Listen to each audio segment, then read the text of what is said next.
नमस्कार विद्यार्थी मित्रों, धोरण 12 सायन्स रसायण विज्ञान प्रकरण 12 लेक्चर नंबर 8।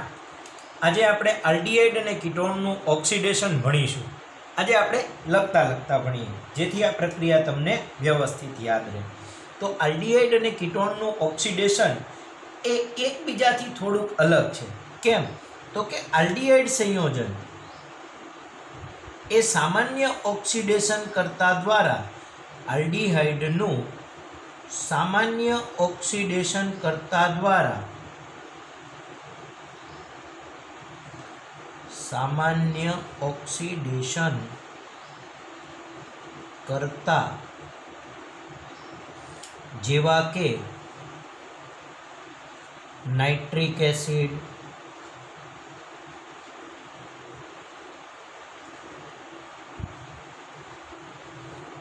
पोटेशियम परमेंगनेट,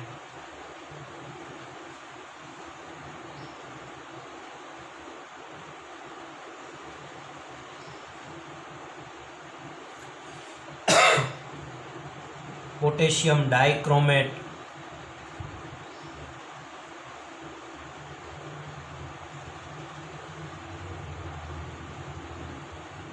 वगैरह वडे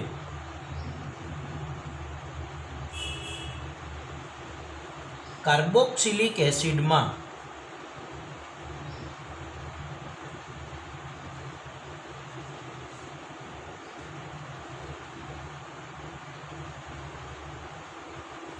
ऑक्सिडेशन थाय छे।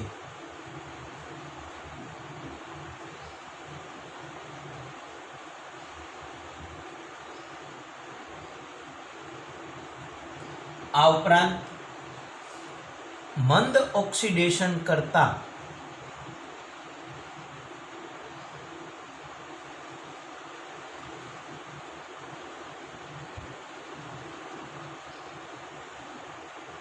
मंद ऑक्सिडेशन करता कया कया? तो सामान्य रीते टोलेंस प्रक्रियक के फेलिंग प्रक्रियक।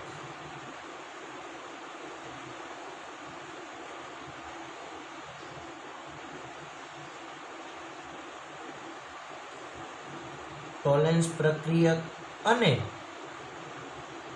फेलिंग प्रक्रियक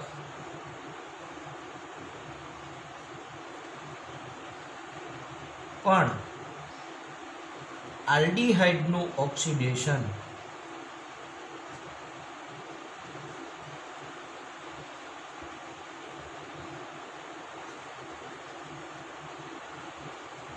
करे छे।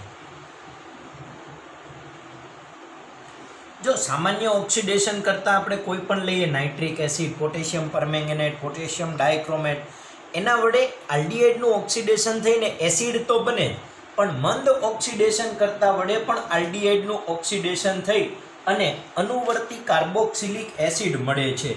जेम के आपणे प्रक्रियानो विचार करीए के आल्डिहाइड एटले RCHO अने एनुं ज्यारे आपणे ऑक्सिडेशन करीए तो RCOOH एटले के कार्बोक्सिलिक एसिड में एनुं रूपांतरण थाय छे। अनुवर्ती कार्बोक्सिलेट आयन में पण रूपांतरण थाय छे। अहींया આપણે આલ્ડિહાઇડ અને કીટોનનું ઓક્સિડેશન બે અલગ અલગ ભણવાનું છે। આલ્ડિહાઇડ અને કીટોનનું ઓક્સિડેશન બે અલગ અલગ ભણવાનું છે। તો આપણે આલ્ડિહાઇડના ઓક્સિડેશનની ત્રણ પ્રક્રિયાનો અભ્યાસ કરીશું। સૌથી પહેલી ટોલેન્સ કસોટી, બીજી ફેલિંગ કસોટી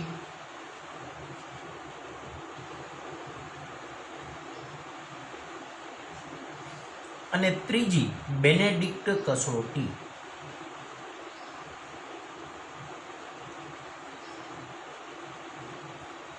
ટોલેન્સ કસોટી, ફેલિંગ કસોટી અને બેનેડિક્ટ કસોટી। આ બેનેડિક્ટ વાળું તમારી ટેક્સ્ટબુકમાં નામ નથી આપ્યું, એટલે આને એક ખાસ ધ્યાન રાખજો। અહીંયા આપણે એને અભ્યાસ કરવાનો છે। તો આલ્ડિહાઇડના ઓક્સિડેશનમાં ત્રણ પ્રક્રિયા ભણવાની અને कीटोनना ऑक्सिडेशन में आपणे बे प्रक्रिया बनवानी छे। पहली आपणे लखीए प्रबल ऑक्सिडेशन करता द्वारा એસિડનું મિશ્રણ.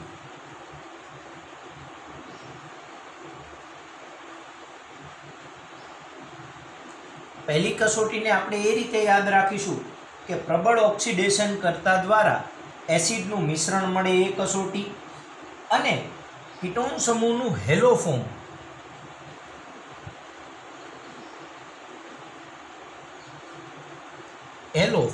એવું યાદ રાખીએ તો આપણને કીટોનની બે ઓક્સિડેશનની પ્રક્રિયા સરળતાથી યાદ રહી જાય એમ છે. તો આલ્ડીહાઇડના ઓક્સિડેશનની 3 કસોટી ભણવાની, ટોલેન્સ, ફેહલિંગ અને બેનેડિક્ટ, અને કીટોનના ઓક્સિડેશનની 2 કસોટી ભણવાની, પ્રબળ ઓક્સિડેશન કરતા અને એસિડનું મિશ્રણ અને હેલોફોર્મ કસોટી. તો આમ જોવા જઈએ તો 3A અને 2A એટલે ઓક્સિડેશનની પણ કુલ 5 પ્રક્રિયા ભણવાની છે. ઓક્સિડેશનની પણ કુલ 5 પ્રક્રિયા ભણવાની છે. આ અગાઉ આપણે 5 રિડક્શન, એની પહેલાં 5 કેન્દ્રાનુરાગી યોગશીલ પ્રક્રિયાનો અભ્યાસ કર્યો હતો. તો આજે આપણે આ આલ્ડીહાઇડ અને કીટોનના ઓક્સિડેશનની જુદી જુદી કસોટી ભણીએ. એમાંની સૌથી પહેલી કસોટી એટલે આપણે આલ્ડીહાઇડનું ઓક્સિડેશન. આજે ભણીએ આલ્ડીહાઇડનું ઓક્સિડેશન અને એની ટોલેન્સ કસોટી. તો પહેલાં આપણે ભણીએ આલ્ડીહાઇડનું ઓક્સિડેશન.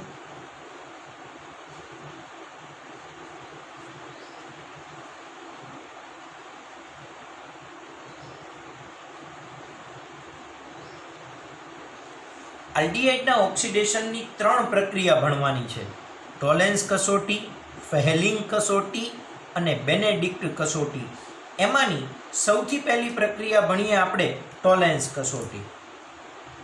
આલ્ડીહાઇડના ઓક્સિડેશનની સૌથી પહેલી પ્રક્રિયા ભણીએ આપણે ટોલેન્સ કસોટી.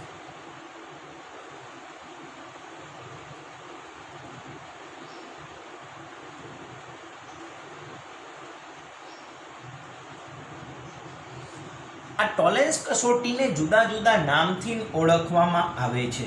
સૌથી પહેલું ટોલેન્સ કસોટી, બીજું એનું નામ છે રજત દર્પણ કસોટી,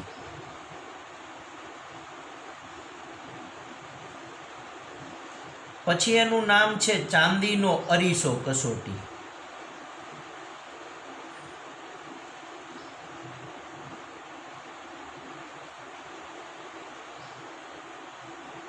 અને ઘણી વખત આ પ્રક્રિયાને આલ્ડીહાઇડની પરખ કસોટી પણ કહે છે.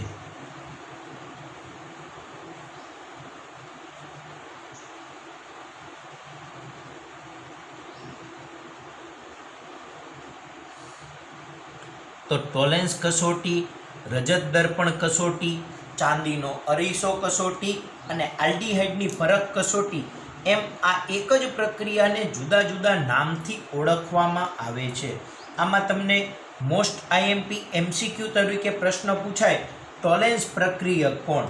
તો ટોલેન્સ પ્રક્રિયક એટલે તાજું બનાવેલું એમોનિયામય સિલ્વર નાઇટ્રેટનું દ્રાવણ. આમાં ખાસ એમસીક્યુમાં યાદ રાખવાનો પ્રશ્ન ટોલેન્સ પ્રક્રિયક. ટોલેન્સ પ્રક્રિયક એટલે શું? તો તાજું બનાવેલું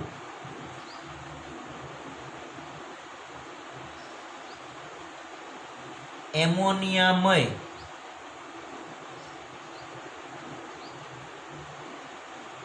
સિલ્વર નાઇટ્રેટનું દ્રાવણ.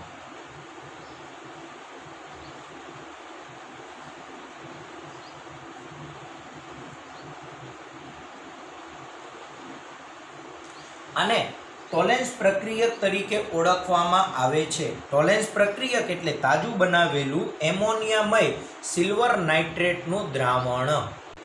આ તાજું બનાવેલું એમોનિયામય સિલ્વર નાઇટ્રેટનું દ્રાવણ કઈ રીતે બનાવાય તો સમજો. એક દ્રાવણ લેવામાં આવે સિલ્વર નાઇટ્રેટનું. આ સિલ્વર નાઇટ્રેટ એટલે AgNO3નું દ્રાવણ હોય. આ AgNO3નું દ્રાવણ હોય એટલે એમાં Ag+ અને NO3- હોય. આ દ્રાવણની અંદરથી આમ પેક કરી અને ઉપરથી એમોનિયા વાયુ પસાર કરવામાં આવે, NH3 ગેસ.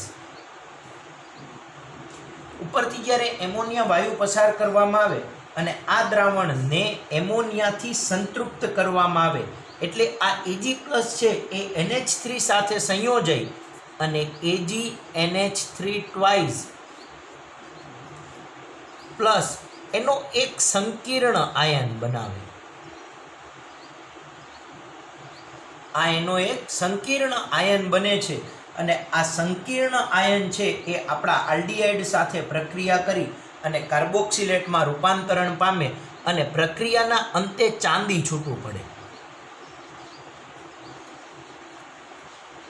હવે શું કરવાનું? તો માનો કે આ પ્રક્રિયામાં આ એક ફ્લેમ બર્નર છે અને આને તમે પ્રક્રિયા માટે આ રીતે સરસ મજાની ટેસ્ટ ટ્યુબની અંદર બધા દ્રાવણ ભરી અને એને તમે સળિયાથી આ રીતે પકડી રાખી છે. હવે અહીંયા દ્રાવણ છે. હવે તમે જ્યારે આ કસોટી કરશો તો આમાં આલ્ડીહાઇડ અને જેવું તમે ટોલેન્સ પ્રક્રિયકનું દ્રાવણ નાખો એટલે છૂટી પડતી ચાંદી પ્રક્રિયાના અંતે ચાંદી છૂટી પડે છે. આ છૂટી પડતી ચાંદી એ આ કસનળીની દિવાલ ઉપર જમા થઈ જાય અહીંયા, અને કસનળીની દિવાલ ઉપર જ્યારે ચાંદી જમા થઈ જાય અને પછી આ કસનળીને જ્યારે આપણે બહારની સાઈડથી અહીંયાથી અવલોકન કરીએ છીએ ત્યારે આપણને દર્પણ જેવું લાગે છે. એટલે આને રજત દર્પણ અથવા ચાંદીનો અરીસો કસોટી કહે છે. શું થયું? તો કે ચાંદી જમા થઈ, એજી છૂટું પડ્યું. આ AgNH3 ટ્વાઇસમાંથી એજી સોલિડ છૂટું પડે છે અને એજી સોલિડ જે છૂટું પડે છે એ આ કસનળીની અંદરની દિવાલ ઉપર જમા થઈ જાય એટલે બહારથી જોતા આપણને એક અરીસાનો આભાસ થાય છે અને આ અરીસો એજીના લીધે છૂટો પડ્યો એટલે એને ચાંદીનો અરીસો કસોટી, ચાંદીને જે રજત કહેવાય અને અરીસાને દર્પણ કહેવાય એટલે આ કસોટીને રજત દર્પણ કસોટી પણ કહે છે. જેમાં આલ્ડીહાઇડ સંયોજનની આલ્ડીહાઇડ સમૂહની પરખ થાય છે એટલે એને આલ્ડીહાઇડની પરખ કસોટી તરીકે પણ આપણે ઓળખીએ છીએ. તો આલ્ડીહાઇડની પરખ કસોટી કયો કે રજત દર્પણ કસોટી કહો, દરેક વસ્તુ એક જ સરખી કહેવામાં આવે છે. તો આ પ્રક્રિયાને આપણે 2 માર્ક સ્વરૂપે પૂછાય તો કઈ રીતે લખવી? તો આલ્ડીહાઇડ સંયોજન સાથે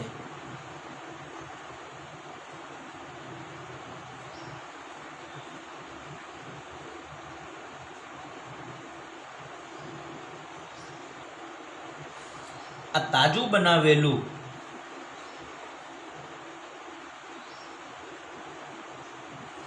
એમોનિયામય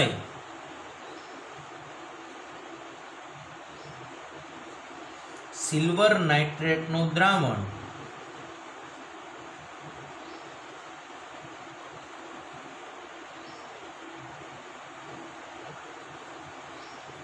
એટલે કે ટોલેન્સ પ્રક્રિયક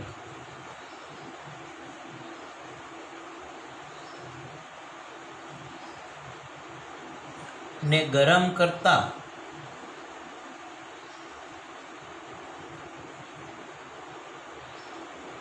સિલ્વર ધાતુ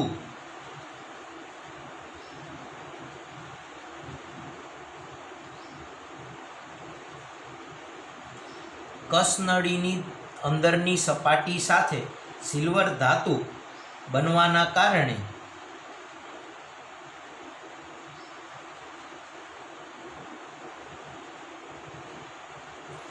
ચળકતું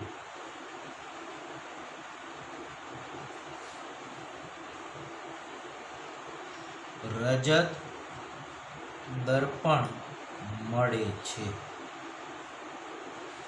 ચળકતું રજત દર્પણ મળે છે અને આ જ કારણે તથા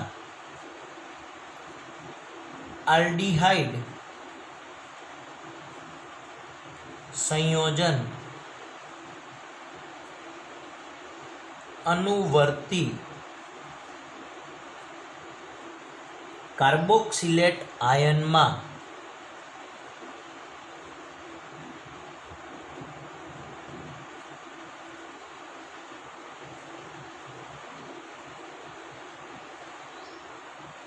રૂપાંતરણ પામે છે અથવા ઓક્સિડેશન પામે છે.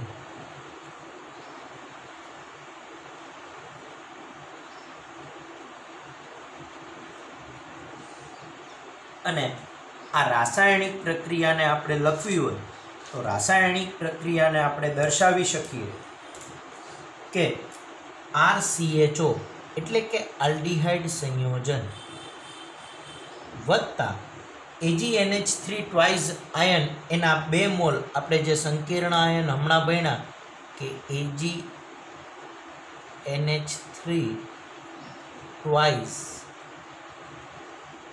પ્લસ આ સંકીર્ણ આયન વત્તા OH માઇનસ આયન માધ્યમ બેઝિક હોય એટલે એની સાથે પ્રક્રિયા કરી OH માઇનસ આયનના 3 મોલ વપરાય છે અને RCOO માઇનસ વત્તા 2Ag વત્તા 2H2O વત્તા 4NH3 છૂટું પડે છે.